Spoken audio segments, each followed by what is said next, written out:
Class 9th 1.1 में अब starting जो है कि सब हम लोग को पढ़ना है। जैसे शुरुआत से पूरा चैप्टर जो है कि पढ़ना है ना। हर वाइज चैप्टर जो है कि पूरा का वीडियो जो है कि बन करके आप लोग को मिल जाएगा। ठीक है, 1 नंबर क्वेश्चन में क्या कह रहा है देखते हैं। कह रहा है क्या शून्य एक परिमेय संख्या है? क्या शून्य एक परिमेय संख्या है? जो शून्य को हम लोग कहते हैं जीरो। ठीक है, तो परिमेय संख्या है या नहीं है उसको बताना है। तो इतना पहले बता रहे हैं कि परिमेय के लिए p/q के रूप में होना चाहिए। p/q के रूप में यदि होता है तो वो परिमेय होगा। ठीक है ना। तो जब इसे आप p/q के रूप में लिख सकते हैं, जहां p और q पूर्णांक है और q नॉट कह रहा है जीरो। q क्या कह रहा है? q नॉट जीरो कह रहा है। कहने का मतलब है कि q का मान जो होना चाहिए ना, जीरो नहीं होना चाहिए। ऐसे परिमेय संख्या हम लोग को इसमें लिखना है। ठीक है ना। तो इसके लिए लिखेंगे कि हाँ जीरो परिमेय संख्या है। जीरो परिमेय संख्या है। जीरो परिमेय संख्या है। और इसके लिए 2-3 उदाहरण दे देंगे। जैसे कि हो जाएगा 0/1, ठीक है ना, 0/2, 0/3, 0/4, ऐसे डॉट कर देंगे। कहने का मतलब है यहाँ पर बता रहा था कि Q नॉट जीरो, यानी कि Q का मान जो है कि जीरो नहीं आना चाहिए। हम लोग का P का भी मान जो है कि यहाँ पर कह सकते हैं कि P बराबर जीरो कह सकते हैं। ठीक है, यानी कि P का मान क्या था? जीरो था, जो कि p/q यहाँ पर बताए हैं। तो P ऊपर वाला है ना, तो अंश है जिसको कहते हैं यहाँ पर अंश, और बाई हर कहते हैं। ठीक है, यानी अंश बटा हर होता है। तो अंश का के जगह पर क्या है? P है। तो P का मान क्या है? जीरो रख दिए।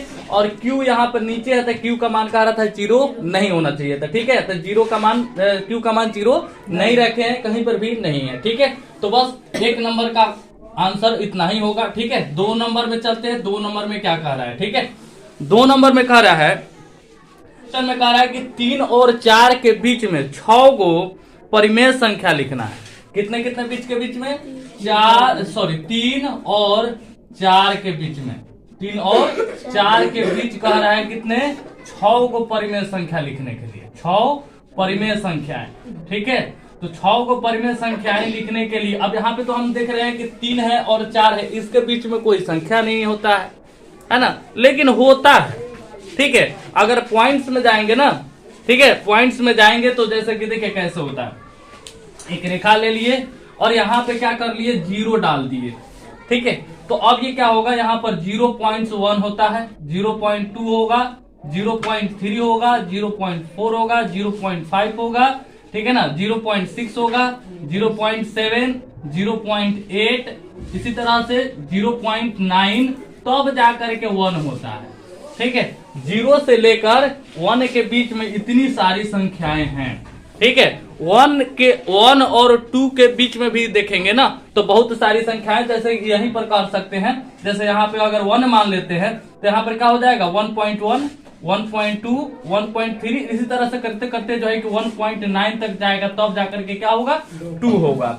ठीक है, यानी कि 1 और 2 के बीच में भी बहुत सारी संख्याएं हैं, लेकिन दशमलव में है। ठीक है, तो इसी तरह से हम लोग को 3 और 4 के बीच में 6 को परिमेय संख्या निकालना है। तो यहाँ पर बता रहे हैं कि जितने भी सारे परिमेय संख्या कहेगा निकालने के लिए ना, तो उसमें एक अधिक से गुना कर देंगे दोनों में जो भी संख्याएं रहते हैं। जैसे मान लेते हैं कि यहाँ पर 3 है, तो 3 बाटा यहाँ पर क्या लिख सकते हैं? 1 लिख सकते हैं, क्योंकि 1 हम लोग जानते हैं बाटा में हमेशा क्या होता है? छुपा हुआ रहता है। तो 3/1 हम लोग क्या करेंगे?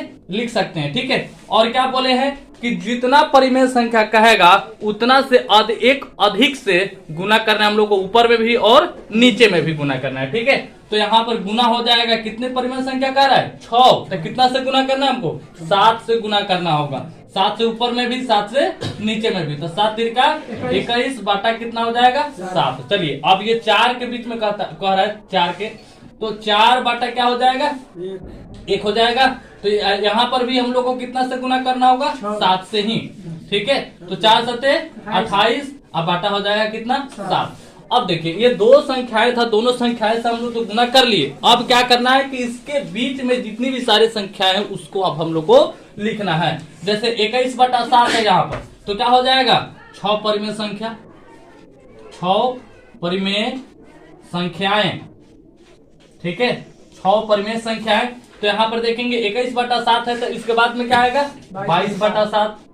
अब क्या आएगा 23/7, यानी 22 से लेकर, यानी 21 से लेकर यहाँ पर 28 है, यहाँ पर क्या है 28 है। 28 के बीच में जितनी भी सारी संख्या है उस सारे को लिख देना है। जैसे 21/7 था तो 22/7, 23/7 क्या हो जाएगा 24/7, 25/7, 26/7, 27/7, ठीक है। और यहाँ पे है 28/7। तो देखिए ये कितना 1 2 3 4 5 6, 6 का परिमेय संख्या हम लोग के सामने निकल करके आ गया, ठीक है। अब इसी तरह से अब 3 नंबर क्वेश्चन में चलते हैं। पहले 3 नंबर क्वेश्चन में चलते हैं कि 3 नंबर क्वेश्चन में क्या कह रहा है, ठीक है। यहाँ पे कह रहा है 3/5 और 4/5 के बीच 5 को परिमेय संख्याएं ज्ञात करें, ठीक है।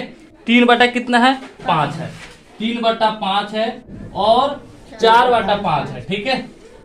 यहाँ पर देखेंगे ये दोनों के बीच में 5 को परिमेय संख्या निकालना है। कितनी संख्या है 5 को परिमेय संख्याएं निकालना है, ठीक है।